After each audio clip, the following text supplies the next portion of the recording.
On nous l'avait promis, l'inflation devait s'arrêter. Vous deviez payer moins cher vos courses en septembre. C'était une promesse absolue. Et puis on se rend compte petit à petit que pas tant que ça et qu'en plus l'avenir semble sombre. Vous avez eu d'un côté l'INSEE qui nous a dit si, les prix ont baissé, je vous assure. Mais objectivement, là, je suis sur mon troisième fact-checking, vraiment le troisième article qui est allé vérifier lui-même les prix. Et pour la troisième fois consécutive, on voit que les prix n'ont pas baissé ou très très faiblement. Vous allez voir, c'est de l'ordre de quelques centimes pour plusieurs dizaines d'euros achetés, quelques centimes, mais qu'en plus, non seulement les prix n'ont pas baissé, mais l'avenir s'annonce plutôt sombre. Bonjour et bienvenue dans cette nouvelle vidéo de DME en direct. Comme toujours, si vous n'êtes pas abonné, je vous suggère de le faire et de cliquer sur la cloche pour être prévenu lorsque je sors une nouvelle vidéo. Donc, un article, cette fois-ci dans la presse quotidienne régionale, dans Sud-Ouest, qui nous dit que non, eux, ils ont vérifié, Bruno Le Maire, Olivia Grégoire, les ministères, l'INSEE peuvent dire ce qu'ils veulent, que Choisir n'a pas vu de baisse de prix de l'alimentaire, et là, Sud-Ouest, qui a aussi son petit baromètre, ne voit pas de baisse de prix de l'alimentaire. Et en plus, l'avenir est plutôt sombre, et Olivia Grégoire, vous savez, la ministre chargée des PME, semble dire, c'est normal. Hein, c'est parce qu'on protège. Alors qui? Est-ce qu'ils protègent Coca-Cola? Est-ce qu'ils protègent Nestlé?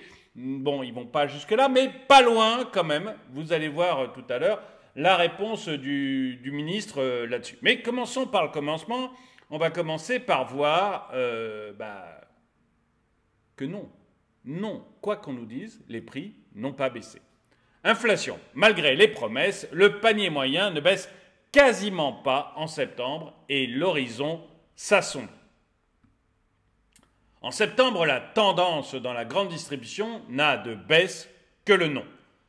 Tant elle est faible. 26 centimes sur un panier test de 110 euros. 26 centimes sur leur panier test de 116 euros, 210 euros. Inférieur au chiffre attendu et peu perceptible par les consommateurs. Ça, alors là, dites-moi dans les commentaires si vous avez l'impression qu'effectivement les prix ont baissé et que vous avez l'impression qu'effectivement ça a baissé. J'ai une question que je suis en train de chercher. Voilà. La question que je vous poserai à la fin, parce que je suis allé en chercher une qui pourrait être intéressante. Êtes-vous confiant dans la capacité du gouvernement à maîtriser l'inflation d'ici la fin de l'année? Bon, vous me direz ce que vous en pensez. Mais vous, déjà, dites-moi si effectivement vous avez l'impression que les prix ont baissé, que vous avez ressenti. Voilà, Sud-Ouest nous dit 26 centimes sur 110. Pour la première fois depuis son lancement en novembre dernier, le panier standard de France Bleu et France Info, donc pas forcément, vous voyez, des chaînes trop éloignées du gouvernement quand même, en partenariat avec le cabinet Nielsen IQ, affiche un prix à la baisse. Donc on a une première fois un chiffre à la baisse. Depuis 11 mois, ce panier entend analyser les conséquences de l'inflation sur 37 produits les plus achetés par les Français dans la grande distribution. Les pâtes, les steaks hachés, les haricots verts, les chips, les pizzas, les pâtes à tartiner, le pain de mie et le shampoing, les lessives. Et c'est peut-être la différence, vous voyez, entre les chiffres INSEE que je donnais l'autre jour et la réalité terrain, c'est-à-dire que l'INSEE, eux, vont calculer des inflations avec des trucs que vous n'utilisez jamais. Vous n'achetez pas souvent une télévision ou un iPhone, vous voyez. Et même dans la composition du panier repas,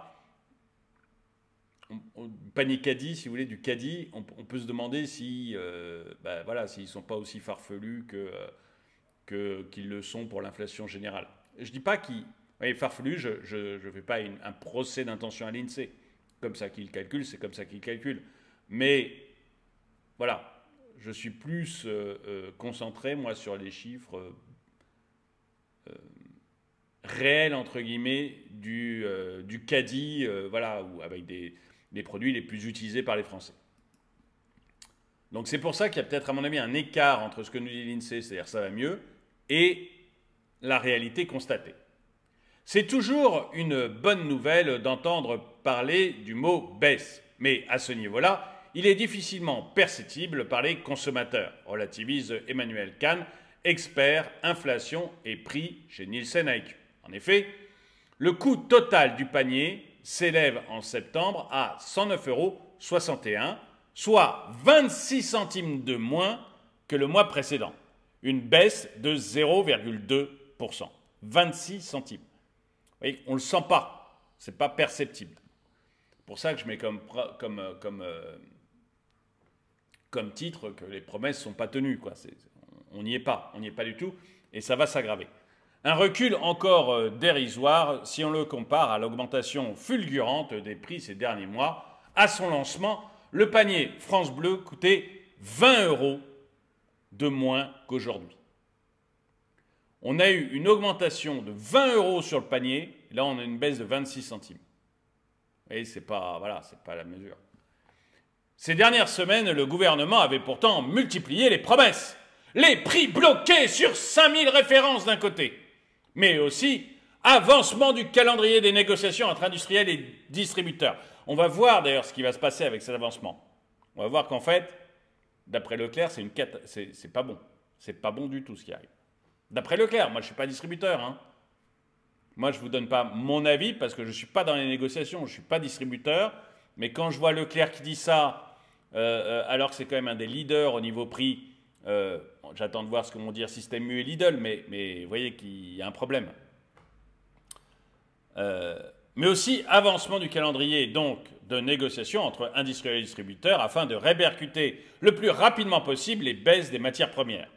Mais alors, pourquoi le compte n'y est pas? Vous allez voir, hein, la répercussion possible des baisses des prix des matières premières, c'est très très mal barré. Hein, très mal barré. On en parle tout à l'heure. De nouvelles hausses demandées par les industriels. Ah bah non, on en parle tout de suite. Vous voyez, je découvre un peu les textes avec vous parce que je connais les titres, je connais les grandes lignes, mais... Sur France Info, mercredi, Michel-Édouard Leclerc a affirmé que lors de ces négociations, donc celles qu'a avancées le gouvernement, les industriels ne se pliaient pas à une demande de baisse des prix et que 80% d'entre eux demandent au contraire des hausses de 5 à 10% aux distributeurs. Vous voyez pourquoi je vous disais que c'était mal parti. En cause, les prix encore très hauts des matières premières très utilisées. Plus 55% pour le sucre, par exemple. Mais aussi le besoin de compenser le prix de l'énergie, reparti à la hausse, et les investissements liés à la transition écologique. Je l'ai dit souvent sur cette chaîne, tant qu'on n'aura pas réglé ces problèmes, le prix de l'énergie, le pétrole, le gouvernement ne peut pas grand-chose. Tout ce qu'il pourrait faire, c'est négocier avec Poutine pour qu'on ait le pétrole en direct. Actuellement, on le rachète alors qu'il passe par l'Inde. On achète le pétrole russe actuellement. Mais il passe par l'Inde, du coup, l'Inde prend une marge, et ils ont parfaitement raison de le faire. D'un point de vue indien, c'est parfaitement raisonnable. Donc l'Inde prend une marge et nous le revend. Donc là, il y aurait déjà un peu, de la part du gouvernement, le moyen de négocier quelque chose.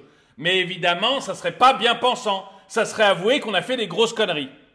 Et chez Emmanuel Macron, on n'avoue jamais, même dans la bien-pensance d'une manière générale, on n'avoue jamais qu'on a fait une grosse connerie. Donc ça, ils ne le feront pas. L'autre problème des prix de l'énergie, je l'ai dit 10 fois, c'est l'électricité. Calcul européen du prix de l'électricité est basé sur le gaz. Il suffit simplement, ça c'est basé sur la dernière unité mise en service, donc la dernière centrale mise au service. Ces centrales mises en service, la dernière, c'est une centrale qu'on peut allumer et éteindre très rapidement. C'est donc soit du gaz, soit du pétrole. C'est ça les centrales qu'on peut éteindre et allumer très rapidement. Du coup, on a un prix de l'électricité qui est très élevé, qui suit le gaz et le pétrole. Quand le gaz et le pétrole augmentent, ça devient très élevé. Il faut juste sortir de ce marché européen des prix de l'électricité. Ce qu'ont fait l'Espagne et le Portugal, et à ma connaissance, ils n'ont pas quitté l'Europe, donc c'est faisable tout en restant dans l'Europe. On sort de ce marché, on reprend le calcul qui avait été fait qui a été fait avant par, par EDF. Donc ce n'est pas de la folie, ça a été fait pendant des dizaines d'années par EDF, ce calcul. Donc on sait le faire. On reprend ce truc-là, on divise... non, je ne veux pas dire de bêtises. Je ne veux pas dire de bêtises, mais c'est gigantesque. J'allais dire, moi, on divise par 10 le prix de l'électricité. Je me trompe peut-être. Donc, regardez, n'ayez pas ce chiffre en tête parce que je ne l'ai pas regardé récemment. Je ne l'ai pas regardé récemment. Hein, donc, n'ayez pas ce chiffre en tête. Mettons par 5. On divise par 5 le prix de l'électricité. Eh bien, à partir du moment... Et vraiment, si je me trompe, n'hésitez pas à le dire dans les commentaires. Je peux me tromper. Mais venez avec des chiffres. C'est-à-dire, si je me trompe, venez avec des chiffres. Dites-le moi dans les commentaires. Mais il me semble que c'est par 5 qu'on divise le prix de l'électricité.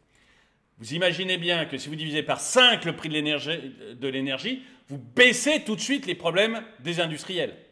Et vous chassez l'inflation. On ne peut rien faire sur le prix du sucre, quoique on a nos grands sucriers qui sont partis. Hein, j'avais déjà fait une vidéo là-dessus. On avait un très gros sucrier en France, il s'est barré. Hein. L'année dernière, hein, pas il y a 10 ans, hein, l'année dernière. Bon, mais peu importe. Mais on ne peut pas faire grand-chose sur le prix du sucre. Mais sur le prix de l'énergie, on peut y aller à fond, quoi. On a vraiment toutes les manettes pour ça. Et vous voyez que l'autre problème qui est cité, c'est la transition énergétique.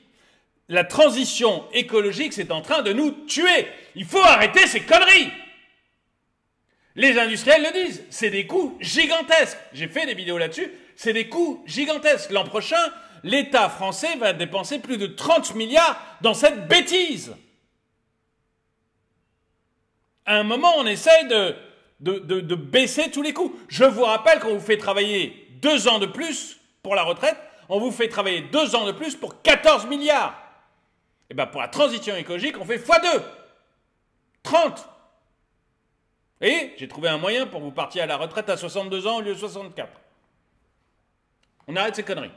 Et l'argent, quand il était alloué, on le met sur les retraites. Mais, enfin, bon, je suis contre la retraite à répartition, mais c'est pour l'image, vous comprenez? C'est de la dinguerie. C'est de la dinguerie. Tant que vous ne vous adressez pas au véritable problème, c'est-à-dire que tant que Bruno Le Maire et Olivier Grégoire ne vont pas sur les vrais problèmes, le coût de l'énergie, le coût de la transition écologique, tant qu'ils ne vont pas sur ces vrais problèmes, nous continuerons à avoir des problèmes d'inflation, nous continuerons à avoir des problèmes de croissance, nous continuerons à avoir des entreprises qui ne tiennent pas le coup en Europe. Régler les vrais problèmes, ce n'est pas avec des pansements qu'on soigne le cancer. Régler les vrais problèmes par pitié. Donc, je reviens à ce qu'on disait, vous avez quand même les distributeurs, 80% des industriels, 80% des industriels qui demandent des hausses de prix entre 5 et 10%. Et ce qu'ils citent, les prix de l'énergie, alors certaines matières premières, on est d'accord, comme le sucre, mais sinon les prix de l'énergie, les prix de la transition écologique. Je rappelle que la transition écologique, c'est aussi ce qui est en train de tuer le marché de l'immobilier, notamment les locataires. J'en parle dans d'autres vidéos, je ne vais pas le faire ici. Vous vous rendez compte? Le monde de zinzin dans lequel on est actuellement. Monsieur le maire, Madame Grégoire, attaquez-vous aux véritables problèmes. Quand vous aurez réglé les véritables problèmes, les solutions viendront tout seules. Ce n'est pas avec des cautères sur des jambes de bois que vous allez sauver la France. Vous ne faites que nous appauvrir.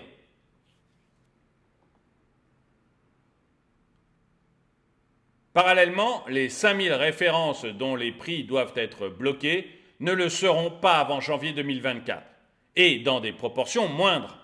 Aucun consommateur ne trouvera 5000 prix bloqués dans un seul magasin, temporise sur RMC Yves Puget, directeur de la rédaction du magazine LSA, spécialisé dans la consommation.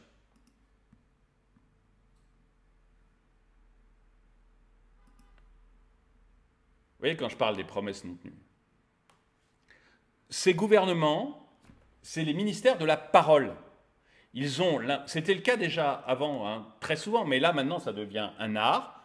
Ils ont l'impression que quand ils ont dit quelque chose, ça devient la réalité. Non. Si vous ne vous attaquez pas aux vrais problèmes, vous n'aurez jamais les solutions. Dire quelque chose n'en fait pas une réalité. C'est faux. Vous voyez, je reprends un exemple parce que ça m'a énervé. Agnès Pannier-Runacher a dit hier sur une radio, quand on a un appartement, parce que tout le monde commence à voir que ces problèmes de DPE, ça fait en sorte que les gens n'arrivent plus à se loger, hein, tout le monde a bien compris. Agnès Pannier-Runacher donc se fait interviewer par un journaliste, elle dit « Mais ça coûte extrêmement cher quand vous êtes dans un logement classé G, ça vous coûte 7 500 € de chauffage par mois, par an. » C'est débile. Soyons clairs, ça fait 45% du SMIC net, 7 500 € par an. C'est 45% du SMIC net. Ça veut dire qu'aucun smicard ne logerait dans des appartements ou des maisons classées G. Vous vous rendez bien compte que c'est stupide. Qu'il n'y a aucune personne au SMIC en France qui dépense la moitié de son argent dans le chauffage. Ça n'existe pas. Ça n'existe pas. Ce n'est pas possible. Eh bien, vous avez eu moi et d'autres commentateurs ont dit c'est idiot. Ça s'est passé sur Twitter. On dit c'est idiot, madame. Votre chiffre ne peut pas être le bon. Ça ne peut pas être vrai. Mais elle a continué. Elle a dit si, regardez, si on utilise 450 machins, blablabla, elle a pris des chiffres comme ça un peu au pif, ça fait bien ce chiffre-là à la fin. Hein, elle a pris la consommation moyenne d'un machin, d'un truc. Bon. Et puis elle a dit mais si, ça fait bien ce chiffre. Mais madame, c'est juste pas possible. C'est juste impossible. Si vous êtes au SMIC, là, qui me regardez, dites-moi si vous avez l'impression que la moitié de ce que vous gagnez, part en électricité. C'est évidemment faux, c'est pas possible. Mais pour les gens, comme Madame Pannier-Runacher, donc la ministre, mais pour l'agent du gouvernement, la réalité est abstraite. Ils l'ont dit, donc s'ils l'ont dit, c'est forcément vrai. Non, je suis désolé, c'est pas possible. Eh bien là, c'est la même chose. On a des ministres qui nous promettent que les prix vont baisser en septembre. Ils ont dû baisser en septembre, c'est évident.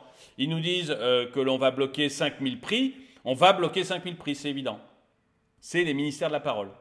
Mais quand vous demandez à des professionnels comme Édouard Lecas, ils disent non, on a avancé les négociations, c'est très bien, mais en fait, les prix, les gens, ils demandent des hausses de prix à cause des mesures prises par le gouvernement, les industriels. Vous avez les magazines spécialisés qui disent oui, alors il y a peut-être 5000 références bloquées, mais vous ne trouverez pas ça dans votre magasin. Ça, c'est la vraie vie. Et en fait, on a des gouvernements qui ne sont carrément plus dans la vraie vie. De son côté, Emmanuel Kahn préfère parler ce mois-ci de poursuite de stabilisation des prix plutôt que d'un recul franc. Il se montre plutôt pessimiste. Selon lui, non seulement les prix risquent de ne pas baisser d'ici à la fin de l'année, mais pourraient même connaître des hausses supplémentaires. Et ce, encore plus rapidement que prévu, puisque les négociations entre industriels et distributeurs sont censées se terminer le 15 janvier. Alors, vous voyez, là, c'est la réalité du terrain, quoi. C'est ça qui me plaît. C'est la réalité du terrain. Sur un panier de 100 €, il y a une baisse de 26 centimes. Et dites-moi dans les commentaires si vous, votre réalité est différente. Dites-le moi dans les commentaires. Vraiment, n'hésitez pas. Comme ça, on va pouvoir voir, en lisant les différents commentaires, si c'est la réalité du terrain qui prime ou si c'est la réalité de l'INSEE ou des ministres. Voilà. Donc ça, on a la réalité du terrain et on voit, on a la réalité de M. Leclerc qui dit on va plutôt avoir des augmentations de tarifs là, dans les mois qui viennent. Et des professionnels également qui nous disent on va avoir des augmentations de tarifs dans les mois qui viennent, il n'y aura pas de baisse des prix. Bon. Qu'est-ce que répond Olivia Grégoire? C'est intéressant parce que c'est la ministre des PME, donc elle est en plein dedans. Notamment, il y a un souci qui est évoqué par Leclerc, qui est on va être obligé de vendre à partir d'avril prochain à prix coûtant plus 10%. Donc, encore plus cher. Aujourd'hui, on est prix coûtant quand vraiment on veut faire des efforts sur un produit, on fait prix coûtant. Ça sera plus possible l'année prochaine, ça sera forcément, à partir d'avril, forcément prix coûtant plus 10%. Donc, gouvernement, c'est une mesure inflationniste, clairement inflationniste. Revenez sur cette mesure, c'est pas possible, on n'y arrivera pas. Enfin, on n'y arrivera pas. Ils le feront. C'est les Français qui n'arriveront pas. Quelle est la réponse de la ministre? Le patron du groupe de distribution avait notamment exprimé ses réserves sur les projets de la loi Egalim qui impose aux supermarchés de vendre une marge d'au moins 10% sur les produits alimentaires. Donc là, on voit Olivia Grégoire. On a encore un peu de mal à la reconnaître. Il faudrait qu'elle passe encore un peu plus dans les médias pour qu'on puisse bien la reconnaître parce qu'on a encore un peu de mal, je trouve. Attendez, j'essaie de repositionner ça, voilà, qu'on la voit bien. Voilà. Tac. Michel-Édouard Leclerc a une conception de la souveraineté alimentaire assez personnelle. Bon, pour moi, ce n'est pas la question, mais ok. Interrogé sur les prises de parole du patron du groupe de distribution au sujet de la loi Egalim qui trouvait notamment une marge minimum sur les produits alimentaires, la ministre du Commerce, Olivia Grégoire, a défendu le fait que la loi s'applique à tous, écorchant au passage le médiatique chef d'entreprise. Ces gens-là, en fait, on leur dit carotte, ils nous répondent navet. Ça n'a rien à voir. C'est incroyable. Ça n'a rien à voir. Depuis la première loi Agriculture et Alimentation, Egalim 2018, une disposition vise à garantir une meilleure rémunération des agriculteurs en contraignant les supermarchés à réaliser une marge d'au moins 10% sur les produits alimentaires. Bon, je ne ferai pas de remarque, c'est pas comme ça que vous sauverez les agriculteurs. Voilà, c'est pas comme ça que vous les sauverez. Donc c'est complètement idiot. Mais peu importe, ça demanderait une vidéo trop longue. Je ferai peut-être un jour une vidéo sur Droma Economy, ma chaîne principale, pour expliquer clairement que ce n'est pas du tout comme ça que ça fonctionne. Ce n'est pas en rajoutant des règlements qu'on y arrive. Mais tant pis, je ne vais pas le faire là. Le dispositif est connu par les spécialistes sous le nom de SRP 10 pour seuil de revente à perte plus 10%. L'objectif, éviter qu'en resserrant excessivement leur marge, les distributeurs ne soient tentés d'exercer une pression supplémentaire sur les industriels et, par conséquent, sur les producteurs. Ok. Je ne sais pas si tout le monde a compris. Le producteur, l'agriculteur, vend à l'industriel, l'industriel transforme et il vend après au distributeur. Et l'idée de la loi, c'est de dire, si on oblige les distributeurs à vendre plus cher, donc à vous, parce que le distributeur, il vous vend à vous. Donc, si on oblige le distributeur à vendre plus cher à vous, donc que vous payez plus cher, vous, eh bien, il va pouvoir acheter plus cher à l'industriel. Ouais, ou augmenter sa marge. Donc déjà, ok. Ah oui. Il peut aussi augmenter sa marge, tout simplement. Bon, ok. L'industriel, derrière, va vendre plus cher au distributeur. Donc, on a vu, c'est pas évident. Bon. Donc, comme il vend plus cher au distributeur, eh bien, il va pouvoir acheter plus cher à l'agriculteur. Ouais, ou augmenter sa marge aussi. Après tout. Bon, ok. Donc, il va acheter plus cher à l'agriculteur. Et on a réglé le problème des agriculteurs. D'ailleurs, vous avez vu, depuis 2018, il n'y a plus un agriculteur en difficulté. Ils roulent tous en Porsche. Tous! Non, c'est juste des lois idiotes. On rajoute des contraintes. Le problème des agriculteurs, c'est le nombre de contraintes qu'on fait poser sur eux. On leur met des contraintes environnementales de plus en plus importantes. De plus en plus importantes. On leur dit, vous avez des gens à Bruxelles qui n'ont jamais vu une vache de leur vie, et qui leur dit comment il faut élever les vaches. C'est ça le problème des agriculteurs. Et vous avez des gens à Bruxelles qui font ça, et puis vous avez les mêmes, enfin pas les mêmes, mais d'autres personnes, les mêmes éminentes grises, entre guillemets, au ministère de l'Agriculture en France, qui mettent tous des règlements. Ils mettent des règlements dans tous les sens, dans tous les sens, dans tous les sens. L'agriculteur, au bout d'un moment, il est pris à la gorge. Parce que tout ça, ça fait augmenter ses coûts. Et son problème à lui, c'est que tout ça augmente ses coûts et qu'il se retrouve après en concurrence avec des agriculteurs d'autres pays qui, eux, n'ont pas ces contraintes. La solution, c'est de baisser les contraintes. Ce n'est pas de taxer les industriels, les agriculteurs extérieurs, parce que là, je vous rappelle qu'à la fin, c'est vous qui payez. Hein. Donc si on taxe les agriculteurs à l'extérieur, ça va juste augmenter les prix pour vous. En inflation, je ne suis pas sûr que ce soit une bonne idée. Donc c'est de baisser les contraintes au maximum. Et puis laisser les agriculteurs. C'est-à-dire que globalement, vous avez un besoin d'une augmentation de la taille des agriculteurs. Donc vous en avez des petits qui vont mourir. Enfin mourir. Les exploitations vont s'éteindre, elles vont être rachetées par d'autres exploitations et l'agriculteur, soit il va partir à la retraite, soit il va devenir salarié agricole. Et c'est en augmentant la taille des agriculteurs que vous avez une chance de les sauver. Mais pour ça, il faut juste leur foutre la paix et arrêter de leur mettre trop de contraintes. Baisser le niveau de contraintes, vous verrez qu'automatiquement, ils vont augmenter leur marge. Ils vont gagner plus d'argent. Ce n'est pas en allant taper le consommateur final, comme c'est le cas, que vous allez régler le problème des agriculteurs. Ça, c'est de la farce. On rajoute de la contrainte à la contrainte et on espère que ça marche. C'est la maison qui rend fou, c'est l'administration française, c'est l'administration européenne. Ça ne marche pas. Foutez-leur la paix.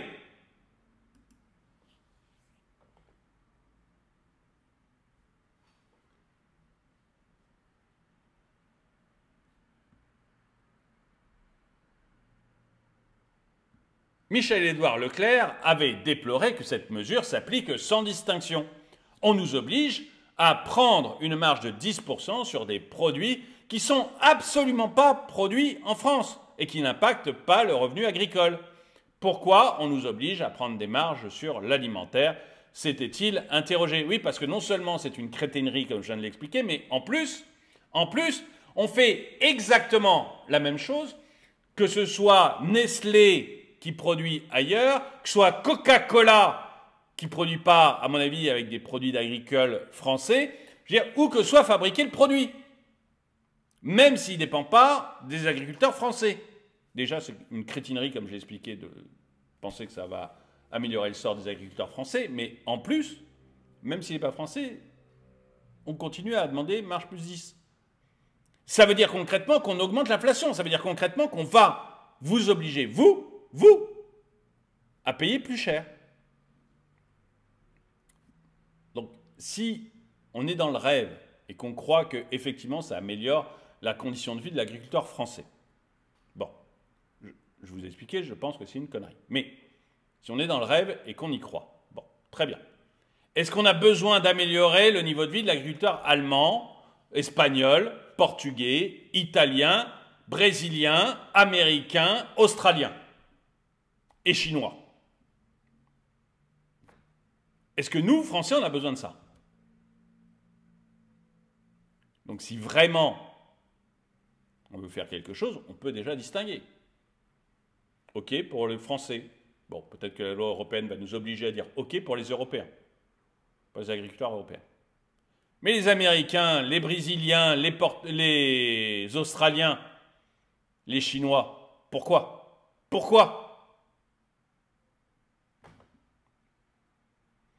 On a tout le riz, enfin pas tout le riz, mais une immense partie du riz vient de pays étrangers.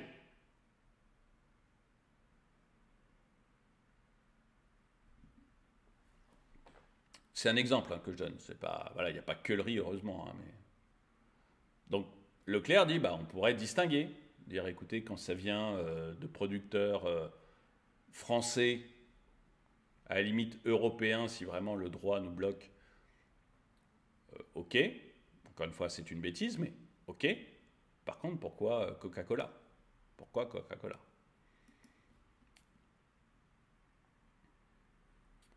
La marge de 10% sert à protéger les producteurs. Et le consommateur, nom d'un chien, c'est le consommateur qui a un problème. C'est lui qui paye. La loi s'applique à tous, la loi ne se décline pas en fonction des produits. Lui a répondu Olivier Grégoire sur France Info le 2 octobre. On ne fait pas 20 000 lois parce qu'il y a 20 000 références dans les hypermarchés, le monsieur Leclerc a-t-elle ajouté. Voilà, c'est le ministère de la Parole. Hein, c'est Agnès Pannier-Runacher qui nous dit que ça coûte 7 500 € par an de se chauffer quand on habite un appartement classé G. Et vous lui faites remarquer que c'est une couillonnerie de dire ça. Et elle vous dit, mais non, mais regardez les chiffres. Bah là, c'est la même chose. Vous dites, madame, c'est une couillonnerie ce que vous venez de dire. Elle dit, non, non, mais on va pas faire 20 000 lois. On ne te demande pas de 20 000 lois.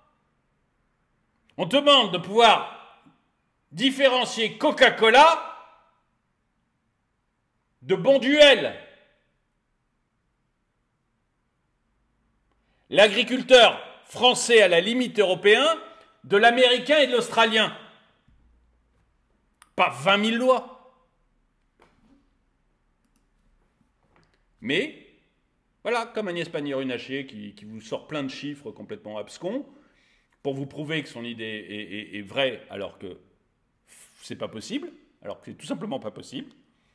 Peu importe, elle va vous sortir plein de chiffres abscons. Bah là, voilà, Madame Olivia Grégoire, on va pas faire 20 000 lois. Ne demande pas 20 000 lois, hein. La ministre a par ailleurs adressé une pique au leader du groupe de distribution. Michel-Édouard Leclerc a une considération de la souveraineté alimentaire assez personnelle. Il n'a pas hésité, parce que, vous voyez, on détourne aussi la conversation. C'est-à-dire que l'idée, c'est pas de... On ne répond pas à la question, hein. Vous avez vu? On ne fait pas 20 000 lois pour 20 000 articles. Je ne sais pas ce que le journaliste a répondu. Je ne sais pas s'il y allait à fond.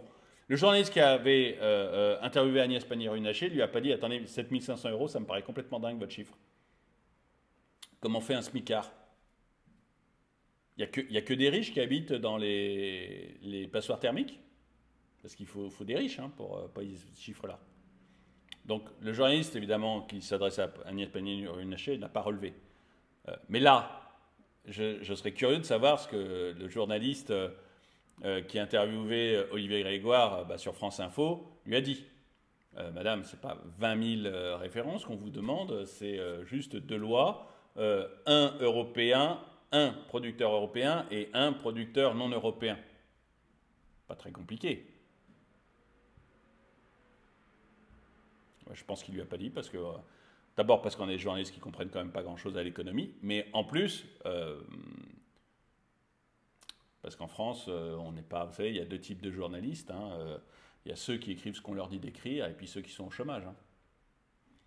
Bon, c'est pas une réflexion spéciale pour le journaliste de France Info ou celui qui a interviewé Agnès Pannier-Runacher, mais en fait, on est tellement habitué à vous dire oui, oui au ministre que voilà, on lui dit oui, oui, alors que les réflexes sont complètement nuls.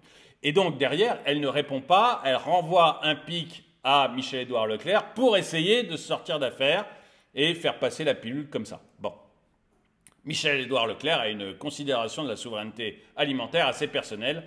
Il n'a pas hésité de façon un peu provocante à rappeler qu'il n'avait aucun problème à s'approvisionner avec des produits étrangers si tant est que cela fasse baisser les prix. C'est vrai que c'est très en soutien du producteur français, ce type d'attitude a-t-elle lancé. Moi, j'en veux pas à Leclerc. Dites-moi ce que vous en pensez dans les commentaires. Moi, honnêtement, tout ce que je demande, c'est que je sache d'où provient le produit que j'achète. Mais si, encore une fois, on me propose un poulet français et un poulet ukrainien, si le poulet ukrainien est 2 fois moins cher que le poulet français, tout ce que je demande, c'est que ce soit écrit dessus. Poulet ukrainien, poulet français. Et après, les gens vont faire le choix. Il y a des gens, soit parce qu'ils ont des problèmes de budget, soit parce qu'ils galèrent à partir du 15 du mois, nous disait le patron de Système U. Ils galèrent à partir du 15 du mois, et dans ce cas, ils vont aller sur le poulet ukrainien qui coûte 2 fois moins cher. Je ne sais pas si c'est des vrais chiffres, hein, c'est des chiffres que je lance comme ça. Hein. Il va aller sur le poulet ukrainien qui coûte beaucoup moins cher, et d'autres, comme moi, qui ne sont pas dans la galère, qui vont aller vers le poulet français parce qu'ils veulent soutenir l'agriculture française. Tout ce que je demande, c'est que ce soit écrit. Et puis il y a d'autres comme moi qui ne sont pas dans la galère mais qui en ont rien à foutre et qui achèteront le poulet ukrainien. Hein, moi, j'achèterai le poulet qui court dans la nature, qui a la plus belle vie. Voilà. Pour être franc, c'est la seule chose que je regarde sur mes poulets. Hein. Est-ce qu'il est élevé en plein air, bio, belle vie, ou est-ce qu'il a été élevé dans une cage? Voilà. Et à partir de là, si les deux ont été élevés en PNR, je pense que je ferai un effort de prix pour acheter le poulet français. Mais tout ce que je veux, c'est qu'on sache. Et que Leclerc choisisse les prix moins chers hors de France, ça ne me gêne pas du tout.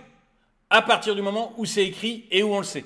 Et c'est à vous, de faire votre choix en fonction de ce en quoi vous croyez, en fonction de votre budget, et vous choisissez ce que vous avez acheté. Pour moi, c'est ça la vie, Madame Olivia Grégoire. Vous avez les moyens. Vous voyez, la ministre, elle a les moyens. Olivia Grégoire, elle peut acheter du bœuf produit en France. Olivia Grégoire, elle peut acheter n'importe quoi qui a été fabriqué en France. Elle a les moyens.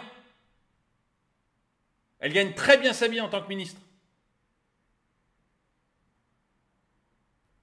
Je ne ferai aucune réflexion sur la qualification. Mais elle gagne très bien sa vie en tant que ministre.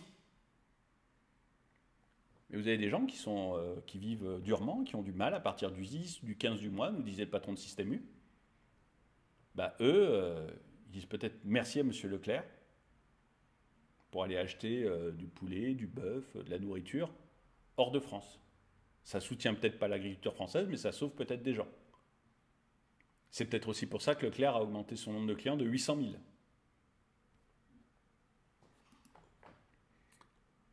La disposition sur les 10% de marge qui devait prendre fin au printemps a été reconduite jusqu'en 2025. C'est inflationniste. Sauf pour les fruits et les légumes frais. Son efficacité a été mise en doute par des travaux parlementaires, mais elle reste cruciale aux yeux du premier syndicat agricole, la FNSEA. Selon l'UFC, j'aimerais bien avoir une étude de la FNSEA là-dessus, parce que je pense que c'est... je vous disais tout à l'heure que je pensais que c'était une erreur économique majeure.